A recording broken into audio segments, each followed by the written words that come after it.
Hi, Daddy.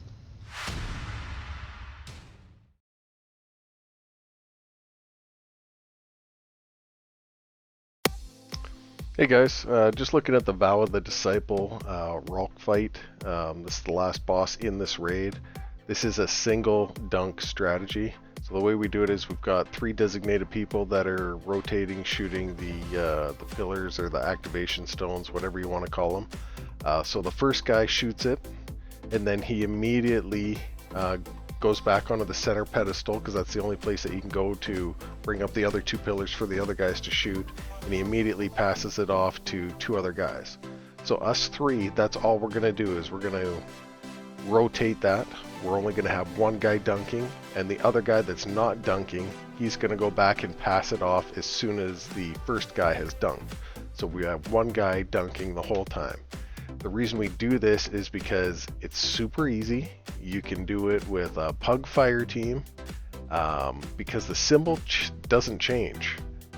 If it does, it'll only change 1 time throughout this whole encounter. So if you have the light symbol or you have fleet or give or whatever, it'll be that 5 times or 4 times, and then the symbol may only change 1 other time.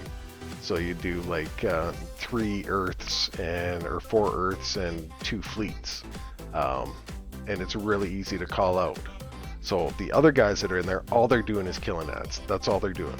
They're in charge of killing the glyph keepers. They're in charge of keeping everything clear, because the 3 guys that are rotating on shooting the activation stones are communicating where the glyph needs to be, or where the ball needs to be dunked, and rotating and calling out when they're making the change. So right here I'm stepping on the plate, those 2 pick it up. The guy on the left is dunking. I don't have the buff, so I can see where all the symbols are, and I'm calling out the common symbol, which is going to get dunked.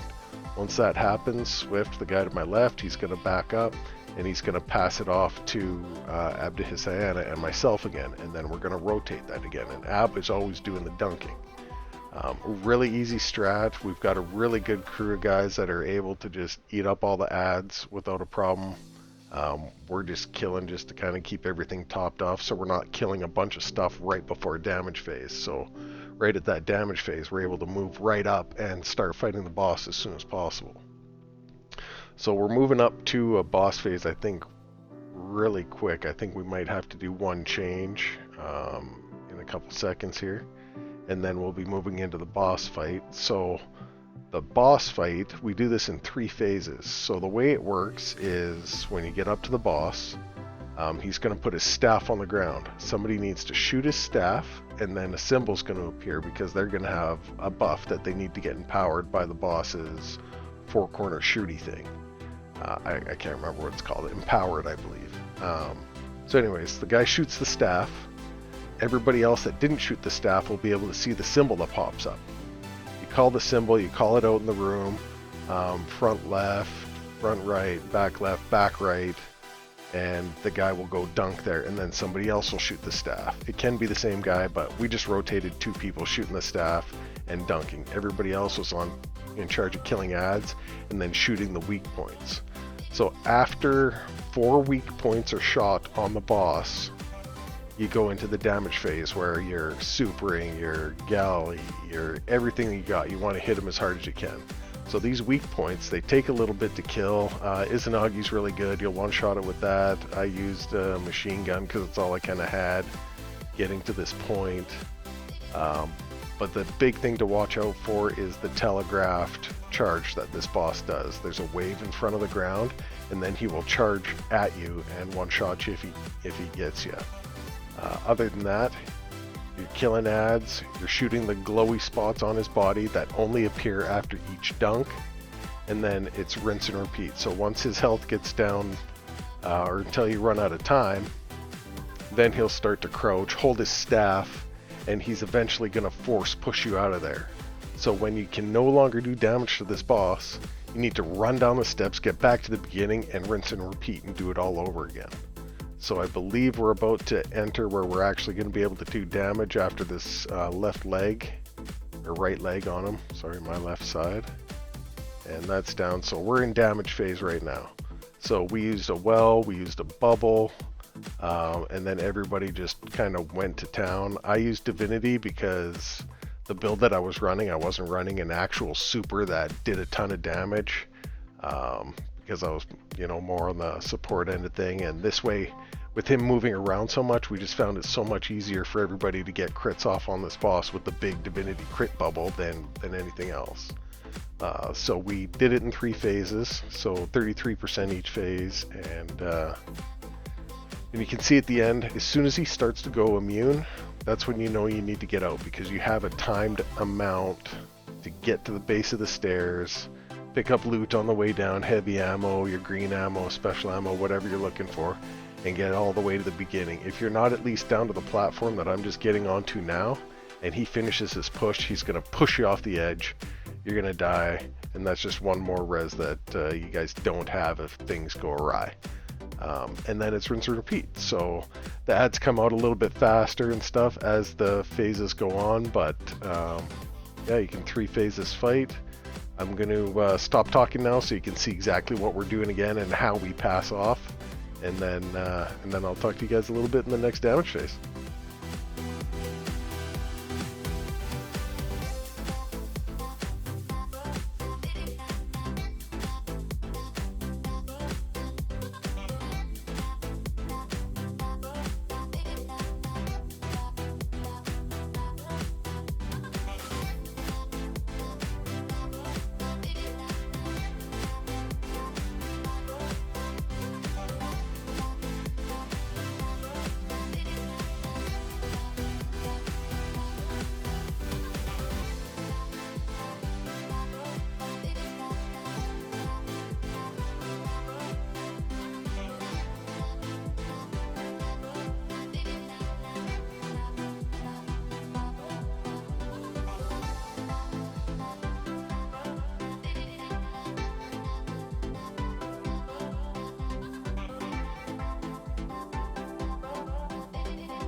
Alright, now that you've seen kind of the rundown on how we're doing it and how we're doing the switches, we're back into a boss phase. So to make this part a little bit easier, a good note to have is whoever's shooting, see we got darkness right there. Darkness is always going to be on the same pillar on here. Light will be always on the same pillar in here. So as soon as you've seen it once, it's always going to be in L1 or L2 or R1 or R2, however you call it out, they will stay in that static position, so there's no need to call it out. If you've called darkness at L1 and the next person that shoots the staff gets darkness again, it's going to be L1 again for the following dunk. So the point of this is to do these dunks and shoot the weak points on the boss as fast as possible to get into DPS phase. If you don't do it fast enough, you just rinse and repeat. You go down to the bottom, the boss doesn't have any damage. But if you get 0 damage on this boss, if you're not at least taking 33% off of this boss, he will enrage on you and just bounce everybody out of the whole thing and kick you right back into the beginning of the raid. He'll boot you so hard. So the note that you need to be aware of is the person shooting the staff will never see the glyphs that appear.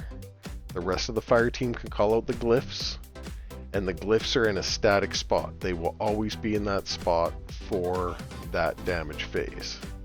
And then it's and then you're back to the beginning. I'm going to fast forward kind of through the next set of glyphs that we have to do because we don't get the boss down here. We actually did a ton of damage, way more than we did in the first go round. I do believe we can 2-phase this boss, but we need to be set up properly to do it, and everybody needs to have all their damaging supers, etc. So once everybody's back down to the bottom, we're going to collect our heavy ammo or special ammo, kind of reload, get ready to go. And yeah, I'm going to leave you again. I'm just going to fast forward through this. Not like crazy ludicrous speed or anything, which should have been, we're talking about it today, should have been, one of the glyphs should have been called ludicrous speed. Anyways, do whatever works for you, and then I'll show you our takedown at the end.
Alright, so we're at the last section of the boss fight. We are just a smidgen away from the straight DPS, so once you get past this little tick, he does go into another short immune phase of damage, so try to hold off on popping any of the big stuff that you have until you got that little smidgen off if you're at the same point that kind of we were, because you still want to be able to blow him up for that last section of the bar. He does have a fair chunk of health still left over. There still is pervading darkness that happens. We don't have any of the raid gear yet for the increase damage for pervading darkness stacks that you can get, and all the other little odds and ends that you can get. Even though we have all the mods, this raid hasn't been nice to us so far. Gear wise, we seem to have gotten nothing but weapons. I have yeah, it's actually disappointing how many weapons we got compared to the gear that we get out of here, but again, we don't mind farming this stuff because it's super cool. So we're going to kill his right leg. We're going to move into damage phase. We're going to peel off that little bit of health that he has left. You'll see him go immune again. And directly after that, it should be any second now. Immune, and back into damage phase. So here you just want to blow him up.